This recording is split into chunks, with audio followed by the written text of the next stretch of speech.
بسم اللہ الرحمن الرحیم۔ گمنام ہیرو کے معزز ناظرین السلام علیکم۔ دوستو لائک ضرور کر دیا کریں، شکریہ۔ آئیے چلتے ہیں کہانی کی طرف۔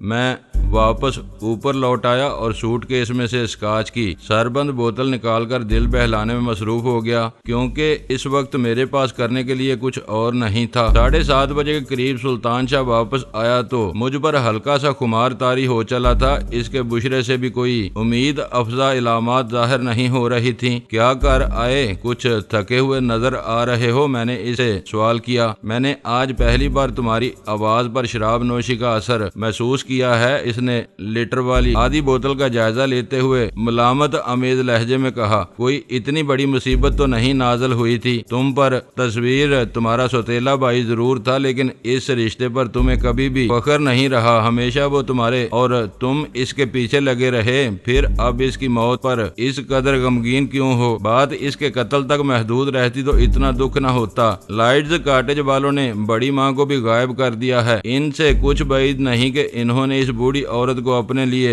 بوجھ سمجھتے ہوئے ذبح نہ کر دیا ہو۔ برا نہ مانو تو مجھے کہنے دو کہ وقت بڑا شفاق اور سانگ دل ہوتا ہے، اس نے اداس لہجے میں کہا۔ تم تو سدا سے بڑی ماں کا احترام کرتے آئے ہو، لیکن اپنی ماں کے ساتھ اس عورت کے ظلم کی کہانیاں تم ہی نے مجھے سنائی تھی۔ شاید تمہاری سگی ماں نے مرتے دم تک بڑی ماں کو معاف نہ کیا تھا، اور آج اسی دکھی دل کی فریادیں رنگ دکھا رہی ہیں۔ پرانے زخموں کو نہ کریدو سلطان شاہ، میں گلاس میں بچا ہوا سیال ایک بڑے گھونٹ میں خالی کرتے ہوئے تیز لہجے میں بولا۔ یہ بتاؤ کہ تم کیا کر رہے ہو؟ وہ سامنے بیٹھا ہمدردانہ نظروں سے مجھے نیا گلاس تیار کرتے دیکھتا رہا، پھر خود کلامی کے انداز میں بولا۔ فلموں میں بہت دیکھا ہے، گورے ناپ کر بہت تھوڑی مقدار لیتے ہیں، مگر تم تو آدھا گلاس بھرے لیتے ہو۔ کیا اتنی تیز تمہارا سینہ نہیں جلاتی؟ ہم دل جلانے کو پیتے ہیں اور وہ دل بہلانے کو، میں نے مسکرا کر کہا۔ دیوانگی میں ہر کام یوں ہی بے تول ہوتا ہے، ناپ ناپ کر لینا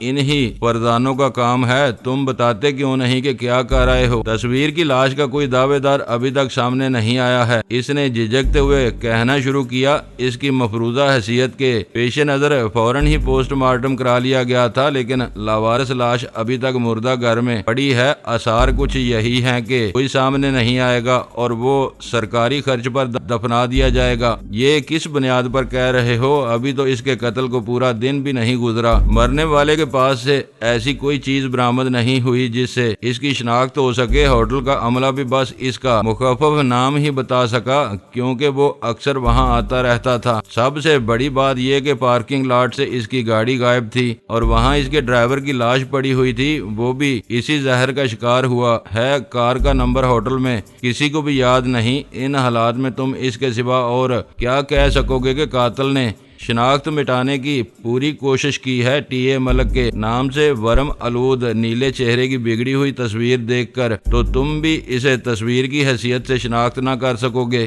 تمہارا اندازہ 100% درست ہے، میں نے گلاس سے اپنے لبوں کو تر کرتے ہوئے تھکے تھکے لہجے میں کہا۔ لائٹز کاٹیج میں اب کوئی تصویر یا اس کی ماں کو نہیں جانتا، انہوں نے دونوں سے لا تعلقی اختیار کر لی ہے۔ پھر میں اسے طفیل، ٹینا اور کریہ آواز والے سے گفتگو کی تفصیلات سنانے لگا۔ سب راستے بند ہو گئے، وہ میری کہانی سن کر مایوسانہ لہجے میں بولا۔ باہر جتنے محاذ تھے ایک ایک کر کے تباہ ہو گئے، اور اب جو لوگ نگاہوں میں ہیں وہ سب لائٹز کاٹیج کے محفوظ حصار میں محفوظ ہیں، جہاں گھسنا تو شاید اتنا دشوار نہ ہو، لیکن باہر نکلنا ناممکنات میں سے نظر آتا ہے۔ اچانک کمرے میں ایک نامانوس سی غیر ملکی آواز سنائی دی اور میں چونک پڑا۔ سلطان شاہ اپنی جگہ سے اچھل کر کھڑا ہو گیا اور میری مسہری پر پڑے ہوئے آپریٹرز کو گھورنے لگا، جسے طفیل سے ناکام مذاکرات کے بعد میں نے آف کیے بغیر وہاں پھینک دیا تھا۔ وہ آواز اسی کے سپیکر سے ابھر رہی تھی۔ سلطان شاہ نے جھپٹ کر آپریٹرز کا ریسیونگ والیوم بڑھا دیا اور آواز واضح ہو گئی۔ ابتدا میں وہ آواز نامانوس محسوس ہوئی تھی، لیکن پھر مجھے اندازہ ہو گیا کہ وہ وہی غیر ملکی تھا جس کی آواز ہم ٹرانسمیٹر پر پہلے بھی سن چکے تھے۔ وہ اس وقت بھی